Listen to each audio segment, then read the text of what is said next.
জাতীয় সাংগঠনিক সম্পাদক মহেশপাড়া ইউনিয়ন পরিষদের সাবেক সুযোগ্য চেয়ারম্যান জনতা জনাব অ্যাডভোকেট মাহবুব মোর্শেদ জাফর ভাই।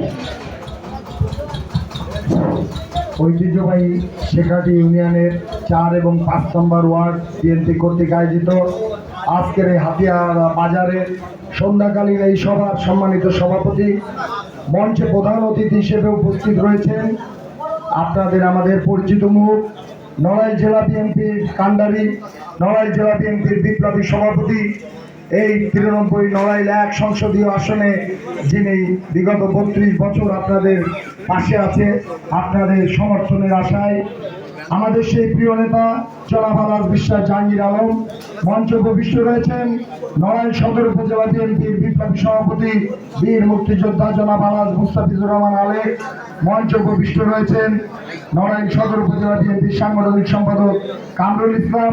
উপস্থিত রয়েছেন সেখানে ইউনিয়ন বিএনপির বিপ্লবী সভাপতি জনাব বাবর আলী সর্দার, সাধারণ সম্পাদক হালিম বেগ, সিনিয়র সহসভাপতি এবং সাবেক চেয়ারম্যান আমার বন্ধুবার জনাব সর্দার ওলিয়ার রহমান সহ সাবেক চেয়ারম্যান বুলবুল আহমেদ সহ আরও বিভিন্ন পর্যায়ের ইউনিয়নের নেতৃবৃন্দ ও আমার সামনে উপবিষ্ট 5, 4 এবং 5 নং ওয়ার্ড হাতিয়ারা, গোয়াখোলা, মালিয়াটের আমার দাদারা, বৌদিরা, বোনরা, নমস্কার। ভাইরা আমার, বিগত 17 বছর এই বড় বট গাছ বাংলাদেশ জাতীয়তাবাদী দল বিএনপি, বাংলাদেশের একটি বৃহৎ রাজনৈতিক দল, 17 বছর আমরা গণতন্ত্রের জন্য সংগ্রাম করেছি। আপনারা অনেক সচেতন, আমি জানি, আপনারা সবই জানেন। 17 বছর লড়াই করেছিলাম একটি তত্ত্বাবধায়ক সরকার নিরপেক্ষ নির্বাচনের জন্য, কিন্তু বিগত সময়ের সরকার ভোটের রাজনীতি, গণতন্ত্রকে নিষিদ্ধ করে দেয়। তাদেরকে ভোট লাগেনি, তারা দিনের ভোট রাতে সেরেছে, কখনো বিনা ভোটে এমপি হয়ে গেছে, কখনো তাদের ঘোষিতভাবে এমপি হয়েছে। তারা বাংলাদেশ থেকে ভোট এবং গণতন্ত্রকে নির্বাসিত করেছিল। আপনারা সকলেই জানেন, ছাত্র জনতা তুমুল গণ অভ্যুত্থানে 2024 সালের জুলাই আগস্টের সেই ঐতিহাসিক আন্দোলনে শেখ হাসিনা পালিয়ে চলে যায়। যদি ধরেনি বাংলাদেশের 2টি বড় বট গাছ ছিল, একটি আওয়ামী লীগ, একটি বিএনপি। বিএনপি শত বাধা বিপত্তি উপেক্ষা করেও সামলা মামলা গুম খুন নিয়েও দাঁড়িয়ে রয়েছে এবং থাকবে ইনশাল্লাহ। কিন্তু স্বৈরা শাসনের পতন হয়েছে, আমরা সকলেই জানি। আওয়ামী লীগ বাংলাদেশের রাজনীতিতে এখন নির্বাসিত। ইতিহাসের পাতায় এই রাজনৈতিক দল আবার কবে ফিরে আসবে কি আসবে না সেটি ইতিহাস নির্ধারণ করে দেবে। আপনারা যারা আছেন, আমাদের প্রিয় নেতা তারেক রহমান, যিনি আমাদের ভারপ্রাপ্ত চেয়ারম্যান, শেখ হাসিনা পালিয়ে যাওয়ার পর বাংলাদেশের মানুষ যখন নিরাপদ ছিল না, বিশেষ করে আপনারা যারা সনাতন ধর্মের ভাইরা, অনেকেই যাদেরকে আওয়ামী লীগ পুঁজি করে তারা 17 বছর কাটিয়েছে, তাদের সেই নিরাপত্তা দেওয়ার জন্য তারেক রহমান আমাদের নির্দেশ দিয়েছিল, আপনারা ছুটে যান, আপনারা সংখ্যালঘু ভাইদের, সনাতন ভাইদের পাশে থাকেন। কারণ বাংলাদেশ একটি অসাম্প্রদায়িক দেশ, বিএনপি একটি ধর্ম নিরপেক্ষ দল, বিএনপি একটি গণতান্ত্রিক দল। বাংলাদেশের মানুষ 5 বার বিএনপিকে নির্বাচিত করেছে। এখানে অনেক মা বোনেরা রয়েছেন। আমাদের নেত্রী বেগম খালেদা জিয়া বাংলাদেশে 3 বার জনগণের ভোটে নির্বাচিত হয়েছে। ভাইরা আমার, আজকে সেই বড় বট গাছের ছায়ার তলে আপনারা আসবেন। আমরা আপনাদের জন্য উদার করে দিয়েছি। আমাদের প্রিয় নেতা আলাল বিশ্বাস জাহাঙ্গীর আলম একটিবারের জন্য আপনাদের জনপ্রতিনিধি হিসেবে সেবা করতে চাই। এই মানুষটা আপনাদের কাছে আসতে চেয়েছে, আপনাদের পাশে থাকতে চেয়েছে, কিন্তু পারেনি। রাজনৈতিক বৈরিতা, হামলা মামলার কারণে আসতে পারেনি। আজকে সকাল থেকে আমরা কর্মসূচি শুরু করেছি। 25 প্রাইমারি স্কুলে মিটিং করেছি, তপনবাগ প্রাইমারি স্কুলে মিটিং করেছি, শেখাটি মাধ্যমিক বিদ্যালয়ে আমরা মিটিং করেছি, দেবভোগ মাধ্যমিক বিদ্যালয়ে মিটিং করেছি, আমরা আফরা মাধ্যমিক বিদ্যালয়ে মিটিং করে আপনাদেরকে যে সময়সূচি দিয়েছিলাম আমরা মেনটেন করতে পারিনি। হাজারো মানুষ আমাদের মিটিংয়ে এসেছে, আমাদের কথা শুনেছে। আমরা যে দেরি করে এসেছি, জেলা বিএনপির পক্ষ থেকে আপনাদের কাছে ক্ষমা চেয়ে নিচ্ছি। মা বোন দাদারা, আপনারা ক্ষমা করে দিবেন। আমরা ইচ্ছাকৃতভাবে দেরি করিনি। আমি শুনেছি এখানে আমাদের নেতৃবৃন্দরা বলেছে, আরে অনেক আমাদের বৌদি কাকিমারা এসেছিলেন, তারা কষ্ট করে চলে গেছেন, আমরা ক্ষমা প্রার্থী। দাদারা আমার, বোনেরা আমার, আপনাদের কাছে অনুরোধ, আপনারা সকলেই জানেন যে এখন আরেকটি রাজনৈতিক দল যারা 1971 সালে পরাজিত সৈনিক, তারা আমাদের স্বাধীনতার বিরোধিতা করেছে, কিন্তু গণতান্ত্রিক আন্দোলন করতে যে আমরা পরিপূরকভাবে আমরা সহযোদ্ধা হিসেবে সংগ্রাম করেছি। আজকে সেই দল অনেক ক্ষেত্রে অনেক মিথ্যা প্রচার প্রকল্পনা দিয়ে বিএনপিকে জনগণের থেকে দূরে সরতে চায়।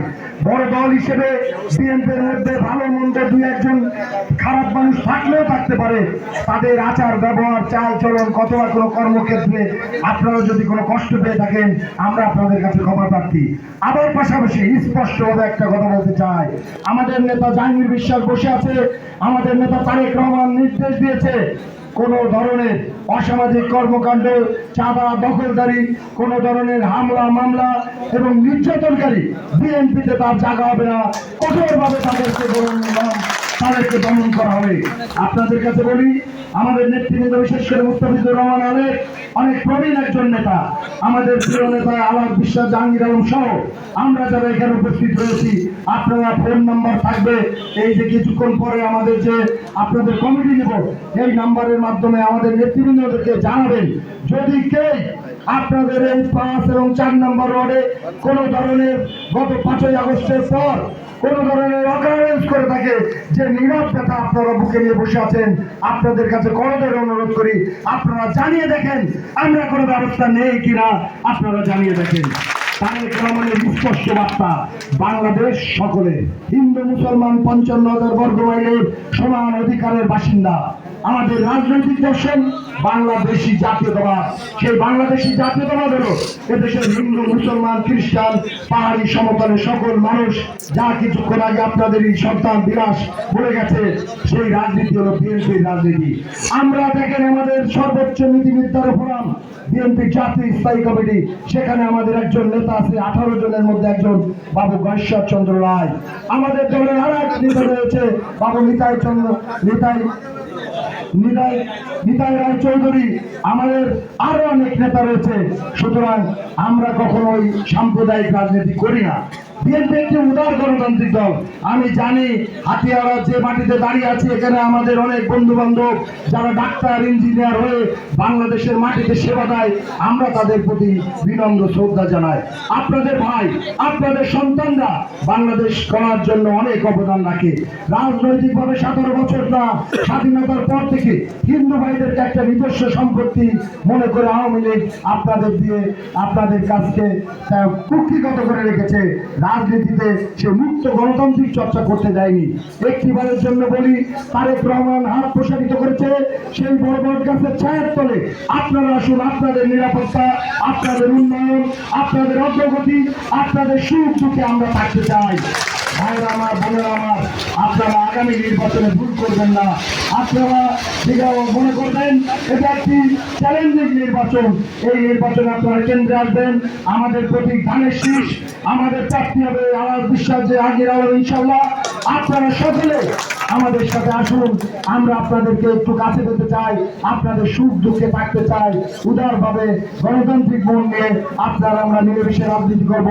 আগামী দিনের বাংলাদেশ তারেক রহমানের বাংলাদেশ, ইনশাল্লাহ। আগামী দিনের রাষ্ট্রনায়ক হবে তারেক রহমান, আর তার আগামী দিনের রাষ্ট্র নির্মাণের যে কাঠামো 31 দফা ঘোষণা করেছে, সেখানে ধর্ম বর্ণ নির্বিশেষে বাংলাদেশ হবে একটি শান্তির দেশ, সকল শ্রেণীর মানুষ পাবে সম অধিকার। আমরা কখনো সংখ্যালঘু বলে কাউকে গণ্য করতে চাই না। বুক ফুলিয়ে আপনারা চলবেন, আপনারা আমরা সকলেই বাংলাদেশি, বাংলাদেশের নাগরিক। সুতরাং আপনারা অনেক কষ্ট করেছেন। আমি আরেকবার এই দেরিতে আসার জন্য জেলা বিএনপির পক্ষ থেকে আপনাদের কাছে ক্ষমা চেয়ে সনির্বন্ধ অনুরোধ করি। আজকে আমরা আপনাদের এই হাতিয়ারা মাধ্যমিক বিদ্যালয়ের যে নির্বাচনী কেন্দ্র আছে, সেই কেন্দ্র কমিটি গঠন করেছি। আপনারা অনেকেই আমাদের সাথে আসছেন, আরো যারা এখনো আসেননি, এখানে আমাদের পলাশ আছে, বিলাসা সহ যারা কমিটিতে আছে নেতৃত্বে, আপনারা আসুন, আমাদের সাথে আসুন, আমরা আপনাদের সুখ দুঃখে থাকবো। আপনারা আগামী দিনের উন্নয়নের স্রোত, গণতন্ত্রের সেই ধারায় এবং খালেদা জিয়া, তারেক রহমানের নেতৃত্বের আগামী দিনের বাংলাদেশের অগ্রযাত্রায় শরীক হবেন, এই আহ্বান জানিয়ে আমার সংক্ষিপ্ত বক্তব্য শেষ করছি। খোদা হাফেজ, বাংলাদেশ জিন্দাবাদ, সকলকে ধন্যবাদ।